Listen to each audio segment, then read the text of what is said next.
안녕하십니까, 캐드신 신동진입니다. 이번 시간에는 파일의 데이터 호환 및 저장에 대해서 배워보겠습니다. 저희는 인벤터 19 버전의 프로그램을 사용을 하고 있습니다. 파일을 저장을 하게 되면 2019 버전으로 파일이 저장이 돼요. 2019 버전의 파일은 2010 버전 프로그램에서 사용을 할 수가 없습니다. 이게 무슨 말이냐면 우리가 집에서 사용하는 인벤터의 버전이 2019 버전이에요. 그리고 회사에서 사용하는 버전은 2010 버전이에요. 제가 집에서 제품을 모델링을 했습니다. 그럼 이 파일을 제 회사로 가지고 가요. 2010 버전 프로그램을 실행을 시키고 집에서 저장한 파일을 불러옵니다. 그러면 실행을 할 수가 없어요. 왜냐하면 내가 사용하는 버전보다 상위 버전에서 작성이 된 파일이기 때문에 실행이 불가능합니다. 이럴 경우 내가 2019 버전에서 모델링한 파일을 회사에서도 사용을 하고 싶다라고 하면 스텝 파일이나 또는 IGES 파일로 저장을 해서 여는 방법밖에 없어요. 스텝 또는 IGS 파일을 인벤터 2010 버전에서 실행을 했을 때에는 실행이 가능하게 돼요. 반대로 내가 인벤터 2010 버전에서 작성한 파일은 그 상위 버전에서는 모두 사용이 가능해요. 또 다른 예를 들어보도록 할게요. 우리가 인벤터에서 모델링한 파일을 학교에서 실행을 하고 싶어요. 학교에서는 솔리드웍스라는 프로그램을 사용을 해요. 인벤터의 파일을 실행을 하고 싶어요.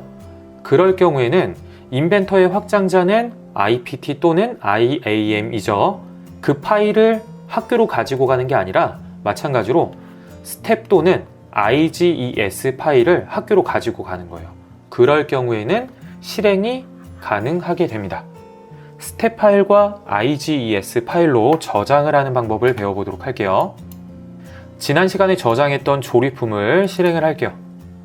파일, 다른 이름으로 저장 화살표, 다른 이름으로 사본 저장, 파일 형식의 스텝 파일 또는 IGES 스텝 파일로 저장을 해볼게요.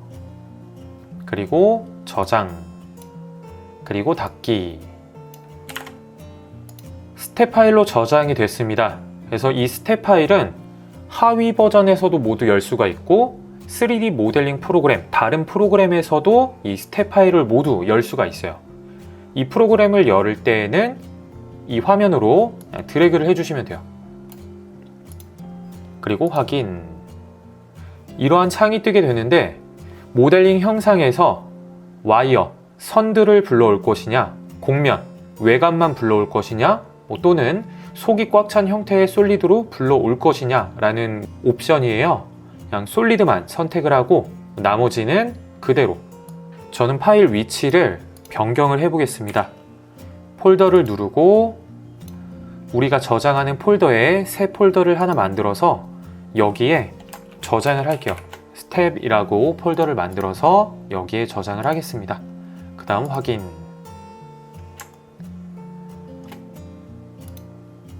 그 다음 저장. 조립품 파일 IAM, 부품 IPT 파일을 모두 저장을 할 거냐 물어보고 있습니다. 전부 예. 그리고 저장을 하겠습니다. 확인. 그럼 해당 폴더에는 스텝 폴더에 조립품 파일과 IPT 파일이 저장이 된 것을 볼 수가 있어요. IPT 파일을 하나만 불러오도록 할게요. IPT 파일을 불러왔는데 왼쪽에 있는 작업 트리에는 솔리드라는 이 피처 하나만 생성이 되어 있고 그 밑에는 나머지 작업 이력들이 남아있진 않아요. IGES나 스텝 파일로 저장을 할 경우에는 이 형상의 외형만 저장을 할 수가 있고 작업 이력들은 남지가 않습니다. 그 다음 또 다른 파일 형식으로 저장을 한번 해볼게요. 파일, 다른 이름으로 사본 저장, 파일 형식 STL. 주로 3D 프린터로 제품을 출력을 할 때 슬라이서 프로그램으로 파일을 열 때에는 STL 파일을 불러와야 돼요. 그래서 STL 파일로 저장을 해볼게요. 그리고 옵션. 우리는 모델링을 할 때 단위는 밀리미터로 모델링을 하죠. 밀리미터 단위로. 그리고 해상도는 높음으로 설정을 해서 저장을 해보겠습니다. 저장. 오토데스크의 메쉬믹서라는 프로그램입니다. 이 메쉬믹서라는 프로그램은 STL 파일을 수정을 하는 그런 프로그램이에요. 방금 우리가 저장을 했던 STL 파일을 한번 불러와 볼게요.